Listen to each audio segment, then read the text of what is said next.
Hello, hello, hello, everyone. Welcome, welcome, welcome to our Colgate University application Q&A. I'm going to talk slowly as our students end up coming in and joining us.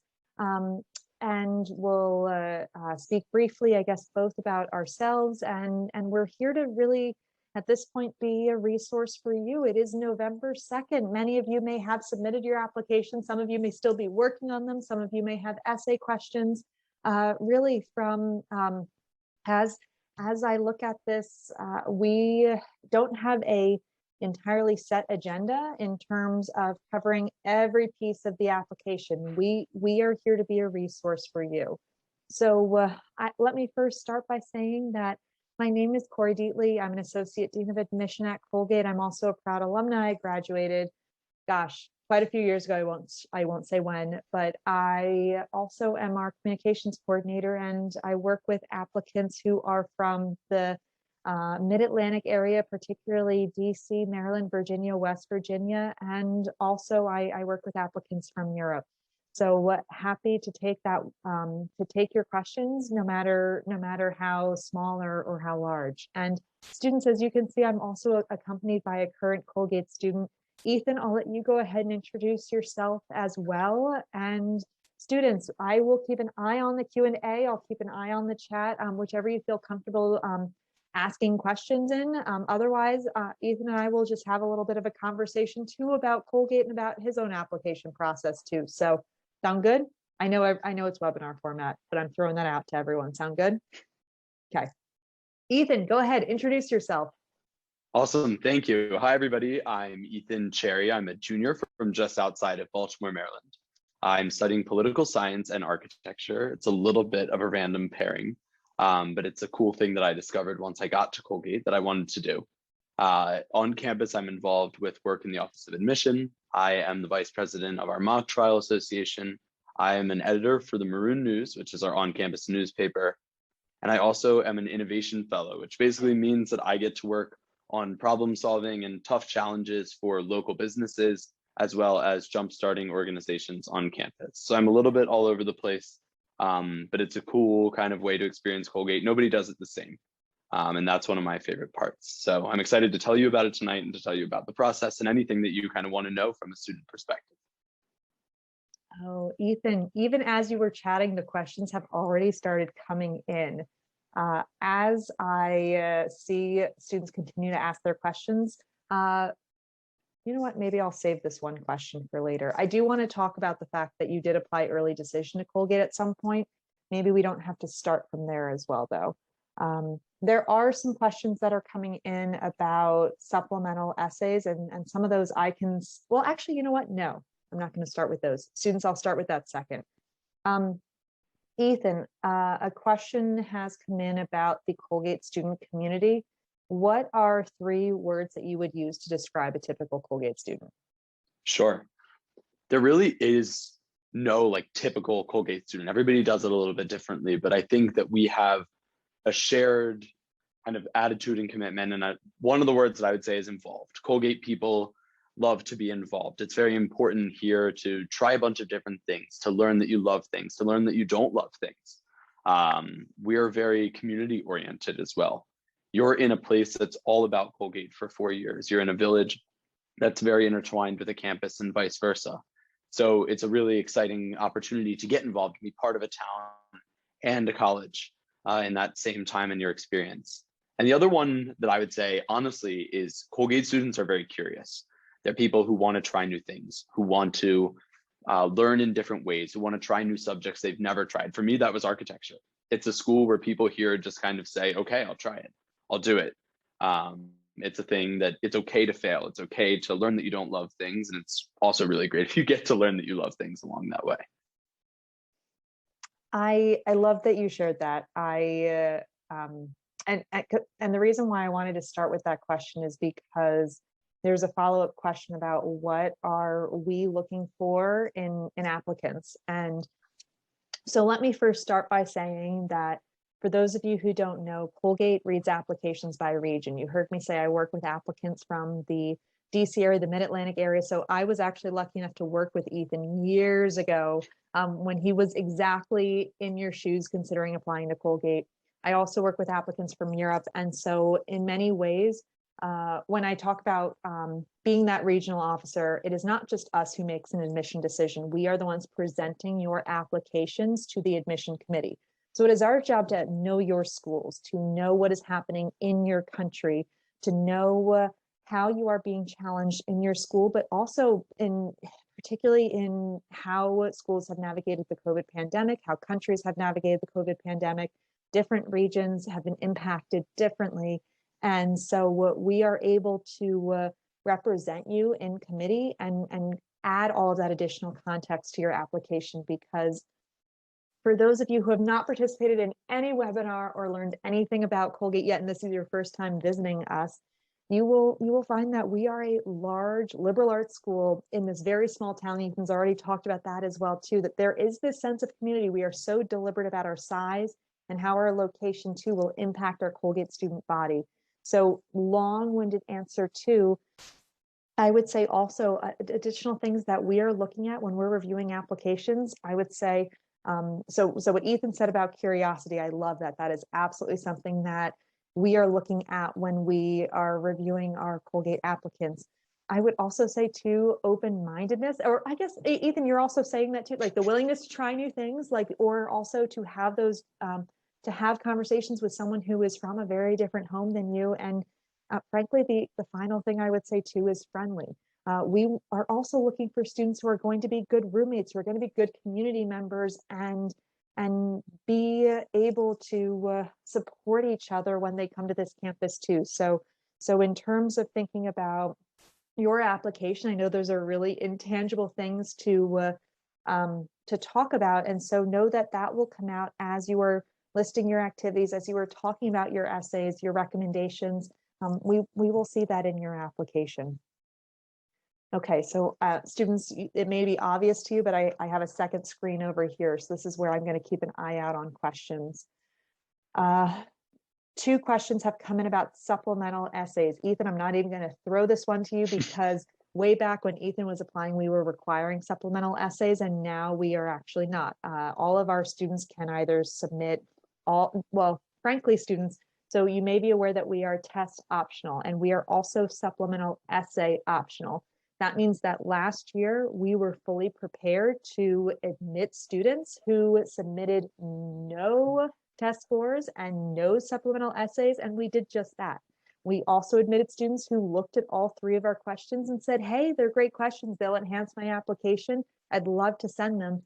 And so we admitted those students too, students who submitted one of them because that seemed like the really fun question that will enhance their application. So know that we mean it when we say optional. That's why we're using the same languaging. But if you are looking at other schools and they say that something is recommended, then absolutely, I would highly encourage you to consider writing that additional essay, doing that interview, because that is a way for you to get your application to stand out. But at Colgate, nope, it is not something that is required. Last year, we admitted students who chose not to submit any of those questions just because they felt that everything was complete without it. Okay. Ethan, there is a question that has come in about early decision already. So maybe this is the place where we talk about this. In terms of thinking about early decision, when should students be thinking about applying to Colgate early decision? So your kind of journey to figuring out if Colgate is the right place for you can really take shape anytime. And you can come into it right away. And it could be your first stop and say, this is one for me. I would tell you that the thing that you have to do is try to experience Colgate in some way, somehow, whether you can visit in person or whether you can take a virtual tour. It's a very intentional place. And it's good to kind of experience that and think about it firsthand. But you are in that time of year, if you're a senior, to begin starting to submit those applications. You know that the early decision deadlines, the two different types, are coming up, especially for your ED1. But I would take the next few weeks to kind of think about if early decision is the right thing for you, and ask yourself the questions of, is this the one place that if I got in, like I'd go here and I'd say, this is exactly what I wanted. This is a place that I'll go over anywhere else. That's the kind of thing that you need to ask yourself about early decision. It was the thing that I asked myself when applying. And that was the answer that I was able to say, like, yes, this is a place after experiencing Colgate firsthand. I appreciate you being that direct with students and challenging them to be thinking about their university search at that level. Students, there is a question that came in also about early decision too, and a question about demonstrated interest. So I actually think I can address both of those at once. So at Colgate, Ethan said, if you can visit campus, you can do our virtual tour, something like that to really get a sense of our Colgate community, what it would be like to live here in Hamilton, New York for all 4 years. We at Colgate do not track demonstrated interest. We know that we are a school that is in the middle of central New York, that not everyone is able to visit us before applying. And so when I open up an application, I do not see whether a student has visited or interviewed or even whether they have emailed our admission staff or someone else in our office. We do not see that. And so the one time though that students can demonstrate their interest is through early decision. The reality is if we're not tracking anything else, but we know that you have told us that we are your top school out of all of the schools across the country in the US, and not even counting the schools in the rest of the schools across the world, that is a big deal to us. Our students are famously loyal, famously passionate. Our alumni are as well, and I can joke about that because I'm an alumna myself. But it really is the case that we will take very seriously when students apply early decision.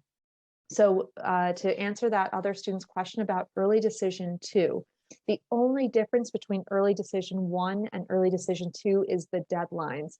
Early decision 2 students need to submit everything to complete their application by January 15th. Early decision students are doing that in 2 weeks. November 15th is their deadline. We know that it's a big deal for you to declare us as your biggest school, that you're a school that you're most excited about. So that's why we have this deadline, because not all students will be ready to make that commitment in November. So we'll keep that in mind as well too. Do I have an idea on when decisions will be released for ED1? Oh, this student's been paying attention. I believe last year was December 10th, so sometime around there. So yes, around approximately around that time. A lot of factors go into us making decisions with our early decision. We have to first read all of our applications. We have to have committee meetings. We have to also prepare acceptance packages. So it is a whole process, and that's why we don't have yet our official date of when we will release, but comfortably mid-December.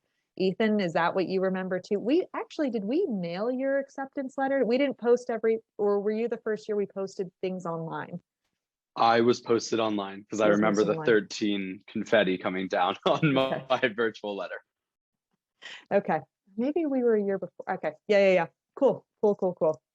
All right, students, there's a few questions from our international students. And so the first one is about what forms does Colgate require from international students for financial aid?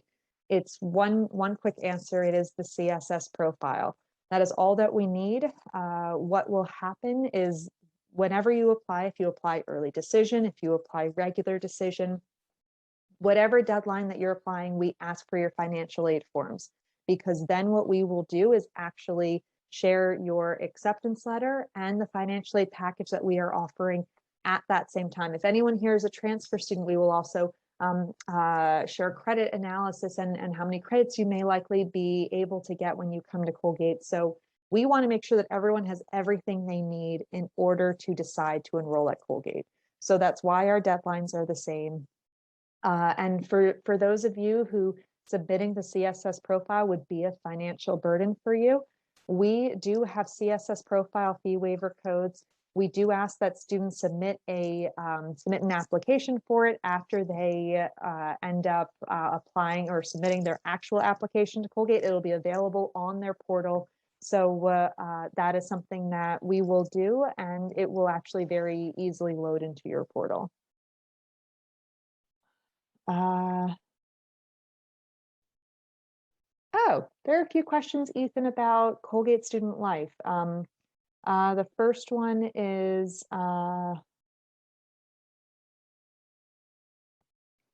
There's two. I'm deciding which one is the better one to start with. One is about off-campus study, and perhaps I can take that one. But in terms, there is a question also about Greek life on campus. So students, I can share that about a third of our student population every year is involved in Greek life. And Ethan, I'll let you take it from there. Sure. So I am a member of a Greek life organization. It's a very different Greek life at Colgate that allows you to kind of pick and choose how much of your involvement that it wants to be. You know, as was shared, it's not all of our students are involved in Greek life. It's a very kind of small, controlled environment. And I can tell you that one of the best things that really separates Colgate Greek life is we do a delayed rush process. We don't rush till sophomore fall. That means that you can come onto campus, you're going to adjust to Colgate, see what you love, find your corner, find your involvements, find friends, like really truly settle in and understand this place. And then you get to decide if Greek life is something that you want to add to that experience. It also means that you'll kind of know the lay of the land and how this place works. And you'll also know that you can do this school without Greek life. It was a really nice thing because I wasn't sure if I wanted to do Greek life. I had no idea. And I ended up deciding after a year on campus that it was something that I wanted to participate in.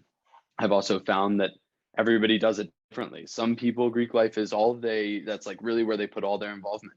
For some people, it's just another part of their day. So you have so much flexibility and freedom in it to do it, to not do it, to do it this much, to do it this little. So it is really nice to be able to have it, but also have so much flexibility within it. Thanks, Ethan.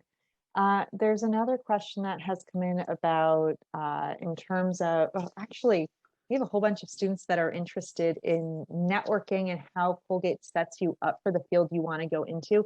I know you're a junior. I'm not anticipating that you're going to share that you have a job yet, but in terms of just thinking about narrowing down what you wanted to do, declaring your major, work with career services, what should students know? Sure. So I came into Colgate having no idea what I wanted to do. And that was the coolest part about coming to the school is you don't have to know. Like they actually celebrate people who have no idea. You get to go and you get to try a bunch of different things. For me, architecture was one of those. I had no intention of ever studying architecture, of ever doing anything with architecture, no interest in it. And I tried a few classes at Colgate, and now I've found myself like totally involved in that. It's now my minor. It's part of my potential career path. I've gotten to use the Colgate network to talk to people in that field, to experiment with different projects. I've had advisors let me do independent studies, working with architects that work with the university. I've also had the opportunity to shadow through Colgate's Day in the Life program, which is something that is like a true highlight of my experience. You get to go and you literally spend a day in the life of a Colgate alum who takes you around, shows you what they do, introduces you to their network, brings you in and tries to help you. And all of a sudden you have this person like in your corner as you go through Colgate. And I did my first day in life, my first year at Colgate. That person still reaches out to me. When I'm home in Baltimore, he tries to introduce me to some people that might be helpful on the next step. So there's so many ways to explore your career, to try different fields, to use the insane Colgate network and really passionate alumni who want to help you. There's a big pay it forward mentality with them that somebody helped them while they were here. So now they're in the work world and they're looking to get back to Colgate to help Colgate students. So anything you need there, you've kind of got it for you. It's funny because they really, students, I think this is the hardest thing for me as one person to describe is just how committed our alumni are, how passionate our student body is. Even though we have so much on our website, we throw you so many emails. I do think that's the hardest thing for me as one person to describe. Oh, students, there are more questions about supplemental essays. Okay, so one question is where I can find them. So actually, let me pull it up and I'll chat it for everyone. I'm pretty sure that if you just pull up and Google supplemental essays, so if you decide you want to apply regular decision, I'll chat this here to everyone. This is the link. You will see as you scroll down where the optional materials are. That is where our 3 supplemental questions are. You will, once you submit your application to Colgate, you will get access to your Colgate portal, and that is where you can choose to submit these items. But we also know that you may want to look at them ahead of time, so that's why they're here. But you will submit them through the Colgate portal after you submit your application. So you won't see them on the Common App, the Coalition app, if we have any QuestBridge kids here. Transfer students do not need to answer these questions. And our deadlines are also available here. So your application, if you're applying early decision, is due November 15th. For regular decision students, early decision 2 students, these questions are due February 1. So you do have some time to think about them, decide whether you want to attack any of them, but ultimately it is up to you. That is why we are putting it under optional application materials. It is not something that I am expecting to see when I open up an application. It is truly up to you.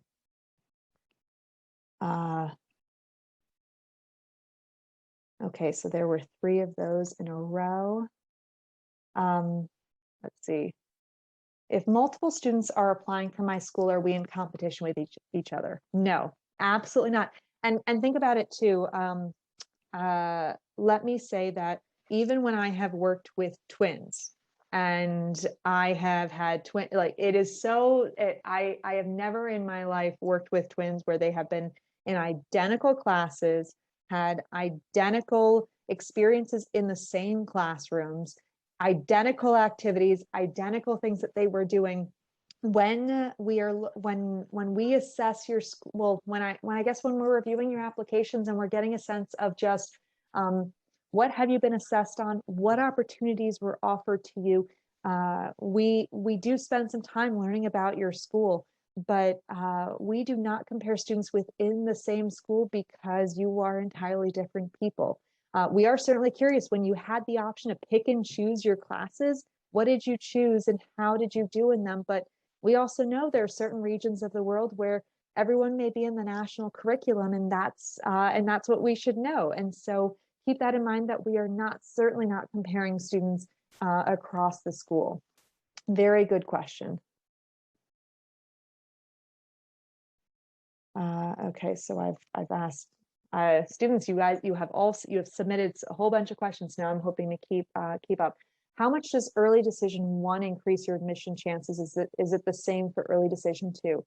Yes, the way that we see it, there is no difference in applying early decision 1 compared to early decision 2. It is just the time of when students are prepared to submit that early decision agreement form to us. Supplemental essays, I've already attacked.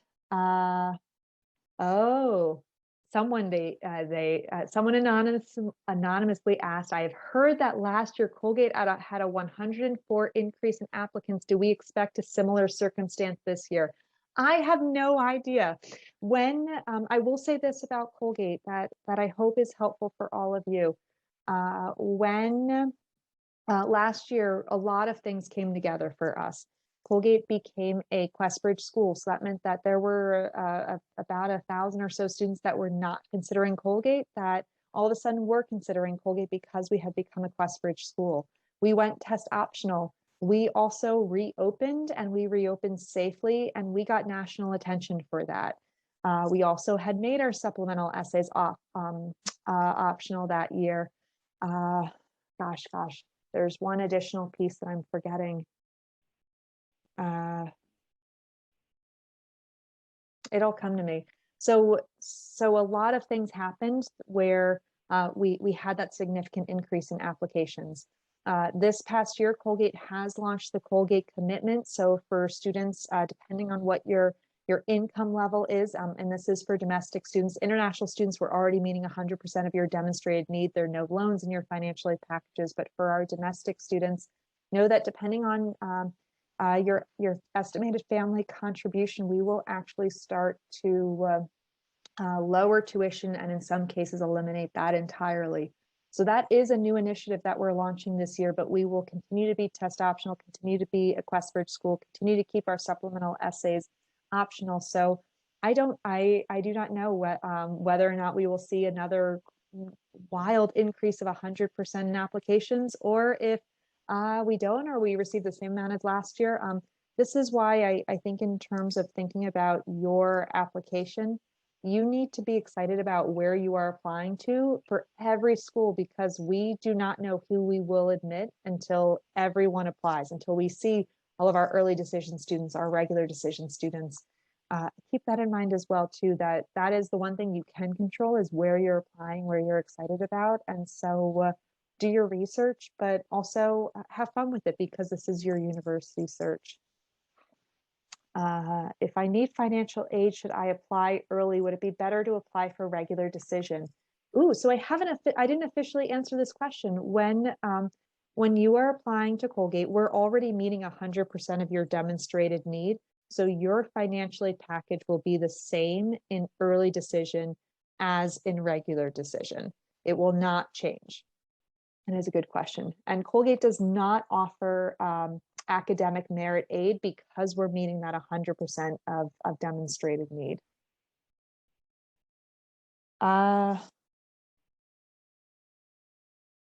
Ethan, we haven't asked you yet about research opportunities at Colgate. Is that something that you're comfortable talking about? Totally. Cool. You have the ability, and I think this is the difference of us being a university rather than being Colgate College. You're looking at any research opportunity that you've ever wanted to do, you can do, whether it exists already or whether you have an interest in something and you just want to find a professor to sponsor you. So many people are looking to make those opportunities available. I've had friends that took classes and asked a professor to continue studying that with them one-on-one. I've had chances to do research with a professor. I took a class on sustainable and accessible design. I spent a whole semester then meeting with a professor one-on-one, doing research about the Washington, D.C. metro system and how it's one of the most accessible networks in the world. So that was something that obviously didn't exist, but because I wanted to do it, there was a professor who was willing to meet me once a week and work on that with me. You can go traveling to do research. You can join summer research programs and opportunities, break research programs and opportunities. You have that same access to professors, but in a university setting where you're not having to wait to be a graduate student. You can do it right away. You can do it your first semester on campus. Another fun question that has come in are, what are your favorite campus traditions? Okay, that's an easy one. Colgate has a lot of weird traditions. The 13 being our biggest one. Anything and everything that we can somehow find a way to make about the number 13, we do it. Friday the 13th is my favorite. On campus, there's giveaways, there's t-shirts, there's ice cream. That's another Colgate tradition. We celebrate a lot. And every time we celebrate, we do so with ice cream. Yes. So I love Friday the 13th. And it's a cool moment where you're on campus and you see everybody involved in this kind of moment that it's only happening at Colgate. There's nowhere else in the world where this is going on, except for at restaurants and meetups in cities. Alums are going and taking pictures with Colgate banners. And it's this weird moment where you see how far reaching this network actually is. Because when you're here, it feels like this is the only place in the world that would care about this. But then you see on Instagram and Facebook, all these people together celebrating this thing that means nothing to anybody else, but it means everything to the people here. Oh, that's a really fun, those are all really great answers. All right, hold on. I am mid-thought because I am chatting it in the answer to a question about supplemental essays.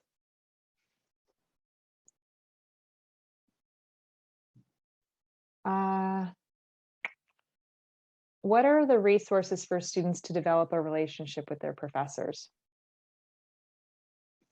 There are so many ways to do it, but honestly, there is no procedure or way to do it. You're in classes that are small. You're in classes where you're sitting around a conference table with people, that it encourages discussion. You're never going to be in a place where you feel distant or removed from your professor. This is like a place to come and get involved. I've been invited to many of my professors' homes for meals, and you see them in the village all the time. That's a really cool concept, is everybody around here is tied to Colgate some way, somehow. So you see everybody all the time. People are always saying hi and addressing you by name. That's a big thing that I didn't really take into account until this year, was everybody says, hi, Ethan. And they kind of address you by name. It makes you feel valued and important. And the same plays out with the university president, who knows names and has you over to his home and walks his dog around campus to talk with you. You'll also get to meet professors before you even get to Colgate. let's say you do decide to go here, in about June or July, your first year seminar professor is going to be reaching out to you. You have this resource right away and you haven't even stepped on campus yet. Then they're going to follow you throughout your whole first year, help you navigate Colgate, everything from course registration to traditions to knowing how to find the library. They're there for you for everything. And you get that right away. Like, that is such a nice thing to have before you even get to school. Thanks, Ethan. Students, I see, okay, hold on. So I clicked that I would answer this question live. So Colgate is a university. We are a largely undergraduate institution where students are getting their Bachelor's of Arts degrees. We do have a Master's of Arts program in teaching that quite a few of our students but it's a small program, maybe about 15 students will end up doing it. So that's why we are able to be this large research university where actually all these opportunities are going to our undergraduate students. So that's why so many of our students are actually taking advantage of that, why I think it's now 84% of our students will do research at some point before they graduate. So it's definitely a big thing.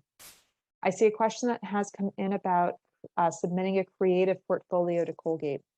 So yes, I'll actually chat that to everyone here.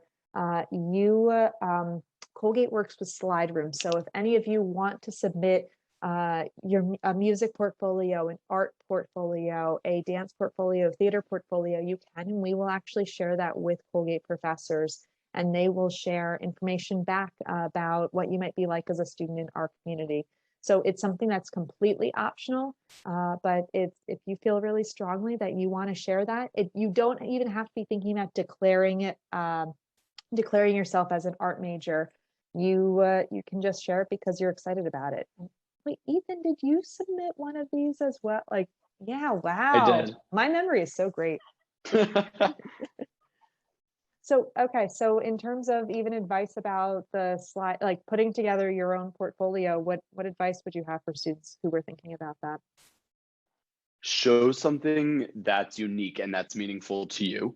Like, you don't always have to be thinking about how it's kind of being viewed in context. Put something there that was a cool project for you, something that you're proud of. And also, like, if you have something to share it, because I was not planning on going into art.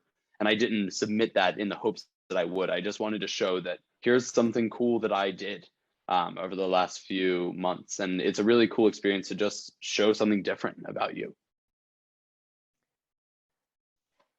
Ooh, there are a few now questions that are coming in about snow, Ethan. I will answer one or two application questions already, because I do also want to be mindful of time. Students, I know that typically these programs are lasting about half an hour, so perhaps I'll see how many questions we can get to in the last 10 minutes or so. There's a question about how do I send future SAT scores if I've already sent my application? So if you sit for the December SAT, you can actually keep an eye out for Colgate's code, because we all have different codes that you can attach to your SAT. So Colgate's is 2086. And so it will actually automatically send those test scores to Colgate. You don't have to do anything about that. If you'd rather sit and wait for those scores, you can. And then from there, once you get those official scores from home, you can choose to send them to Colgate, again, using that code 2086. But it might not be till closer to mid-January, the end of January, that those scores are received. So the fastest way is by putting our number on as a school that you all know where I'm going with this, as a school that you know that you want us to be, or that you want to be sending them to. Oh gosh, I know I was very wordy with that.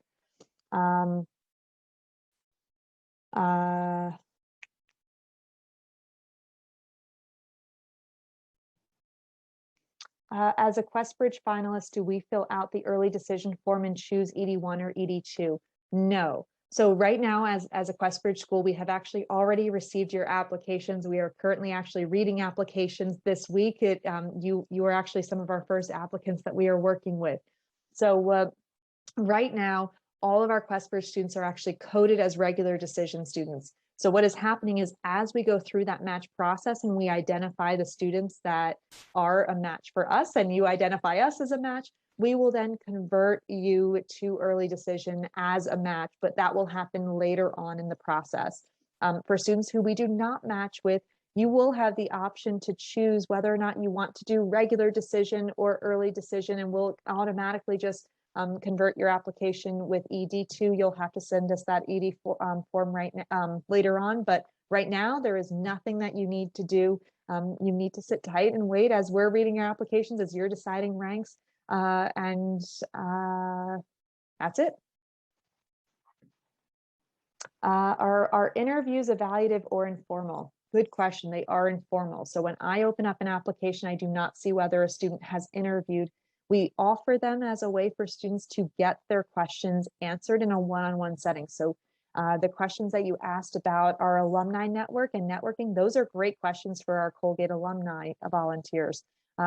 Questions about Colgate student life are, you should be working with our Colgate students themselves who have been handpicked to represent our office. But no, neither one of them go into the application itself. Ethan, do you want to tackle the question about, it's actually thinking about, clearly students are thinking about winter.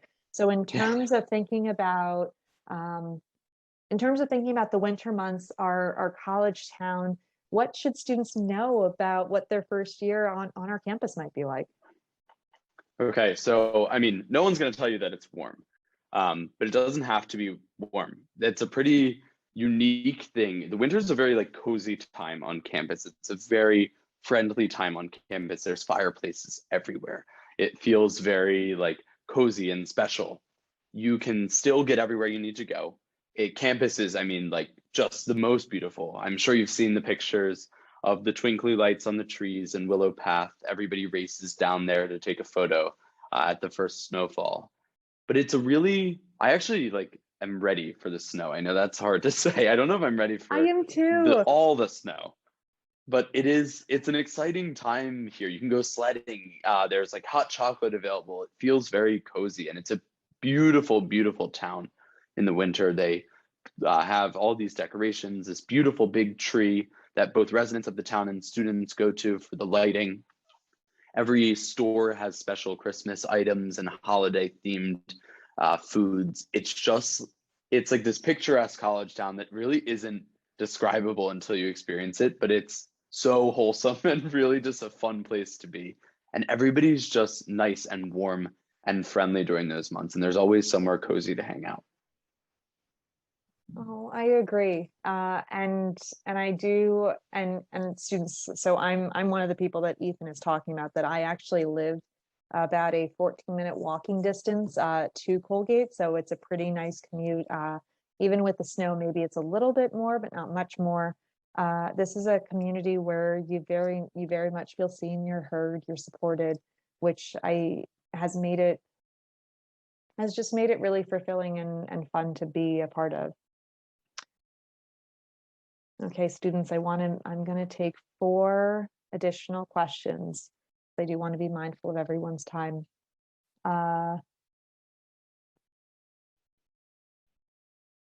What is Colgate really looking for in a college essay? It is actually one of the final things that I read when I'm looking at your application. So by the time that I have looked at your essay, or that I'm looking at your essay, I am already spending time in who you are as a person, your family background. Where did you grow up? How many schools have you attended? Where have you spent your high school years? When you had the option to pick and choose your classes, what did you do? What are you involved in outside of the classroom? What are your recommenders saying about you? And so by the time that I get to your essay, I do that because it's my favorite part of the application. And I have one goal, and that's just simply to learn something more about you that I wouldn't see anywhere else in your application. So it could be you speaking about your own family responsibilities and how you have grown from that experience to an activity where you found yourself emerging as a leader, or navigating a difficult subject and how that taught you to be a better student. I mean, all of those are great essay topics. What is important to me is your own experience. Only you can write that. I know that sounds I know that that sounds direct, but that really is the case. Some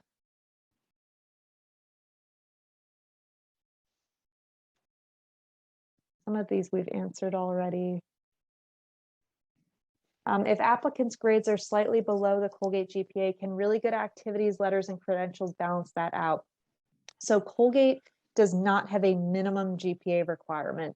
By reading applications holistically, we know that students will be coming from different schools. Not all schools give A's or A pluses, or they give a finite amount of them, or if you go to a very small school, the grades may vary even more. So when we're reviewing applications, we're not just looking at GPAs. You're more than a number. That goes for if you choose to send test scores as well too. So, but ultimately we are a school, so your academic record as a whole is absolutely very important, but you are much more than that GPA. And also, you heard me say this before, but we are keeping a close eye on how students have been impacted individually by COVID. And so if there is anything that you in particular want us to share, please do so, because we can only see what you share with us. That's a great question. If I put my SAT scores into the Common App, does admissions see it, or do I have to send it through College Board? Great question. So Colgate will accept self-reported test scores. So those scores that you put in the Common Application as your scores for your application. If you choose to enroll at Colgate later on in May, we will ask for your official scores to be sent to us. But that way you do not have to send official scores to all the schools you're applying to. We are a school that we will accept what you are typing in your application.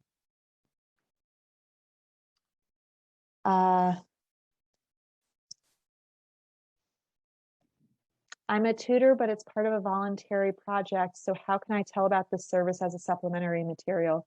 It's up to you. You can list it in your activities list. You can send an additional piece of information. So I also can add emails to application files. I can add resumes to application files. So you can email us directly, and that is something that we can just hand add, or you can, there's actually an additional information section of the application. You can share more about that there as well too.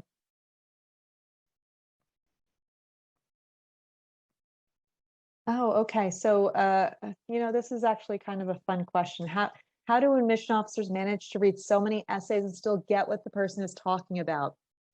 I have grown into a super fast reader.